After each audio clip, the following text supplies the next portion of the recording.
Jak widzicie, moja szafka już jest powieszona.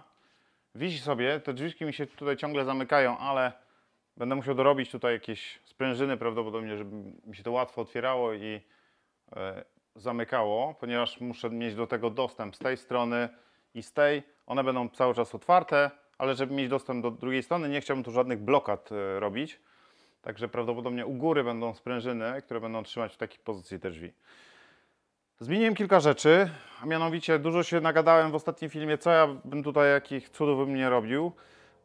Postanowiłem pewne rzeczy zmienić ze względu na to, że nie mam już czasu, żeby się bawić z tą szafką. Długo to trwało, długo ona mi tutaj przeszkadzała, ten główny korpus. Teraz dorobiłem drzwiczki, wszystko jest fajnie.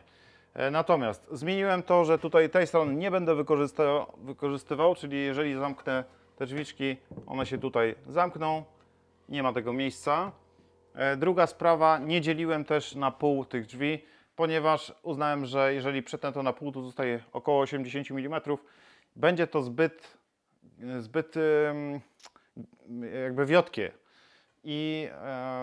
No i te drzwi by tu się rozchodziły z klina w tą stronę albo w tą stronę. Musiałbym się więcej z tym pobawić i ścianki musiały być trochę grubsze niż te. Te mają około 16 mm, także uznałem, że tyle jest wystarczająco, żeby to było na tyle mocne, żeby wieszać na tym narzędzia. Już nie mam czasu się bawić też w żadne francuskie zamki, a nic. Powiesiłem to po prostu na wkręty do ściany, przykręciłem 4 wkręty tam, 1 wkręt tutaj. I tak będzie ciągle to zastawione, także tych wkrętów nie będzie widać.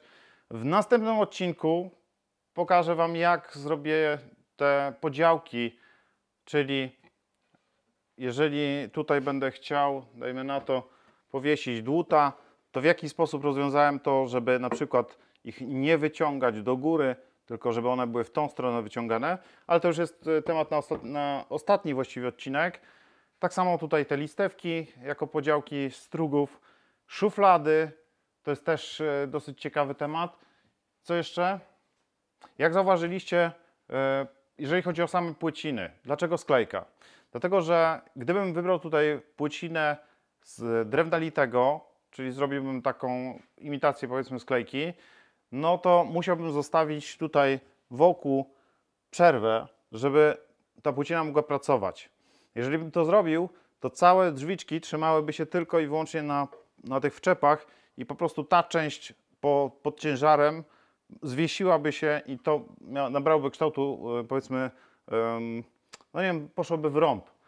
W związku z tym jest sklejka przyklejona wokół i plus sklejone wczepy na jaskółczy ogon.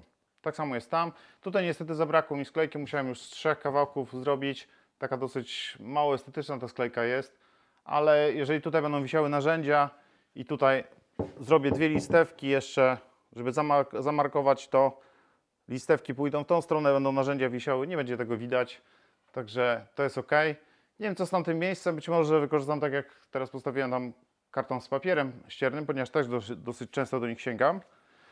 Mam jeszcze dużo rzeczy takich, na przykład jakieś takie wiertła, takie znaczniki do jaskółczych ogonów, to też, nie wiem, być może te mniejsze to pójdą do szuflad. Jest cała masa tych narzędzi, które muszę tu zmieścić. Wszystkie oczywiście mi się nie zmieszczą, ale mają się zmieścić najważniejsze, których będę potrzebował do pracy, na przykład z wczepami na jaskółczy ogon. To jest dla mnie krytyczna sprawa, ponieważ tak jak wcześniej mówiłem, bieganie po tej całej ścianie i szukanie tych wszystkich narzędzi, później odkładanie, bo na strugnicy nie mogę mieć wszystkiego, bo strugnica jest za mała. Czyli czasami muszę coś wziąć stąd, coś zrobić i odłożyć z powrotem. Tak to wygląda. Słuchajcie, w wielkim skrócie, dzisiaj już się żegnamy. Do zobaczenia następnym razem. Mam nadzieję, że realizacja Wam się podobała i liczę na Wasze cenne i bezcenne komentarze. Do zobaczenia. Cześć.